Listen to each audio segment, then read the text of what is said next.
நீங்க புதுசா கட்ட போற வீட்டுல சன்ஷேடுக்கு பிளாஸ்டரிங் பண்ணும்போது இந்த மாதிரி எட்ஜில் பேண்ட் விட்டு பிளாஸ்டரிங் பண்ணீங்க அப்படின்னா மழை காலத்துல சன்ஷேட் வழியா மழை தண்ணி ஜன்னலுக்கு போறத நல்லாவே தவிர்க்கலாம்.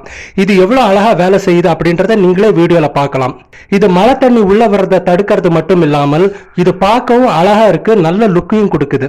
ஒரு விஷயம் நீங்க நல்லா ஞாபகம் வச்சுக்கணும், இந்த மாதிரி பேண்ட் வச்சு பிளாஸ்டரிங் பண்ணணும்னு நினைச்சீங்கன்னா கொஞ்சம் லேபர் காஸ்ட் எக்ஸ்ட்ரா ஆகும் அப்படின்றதான்.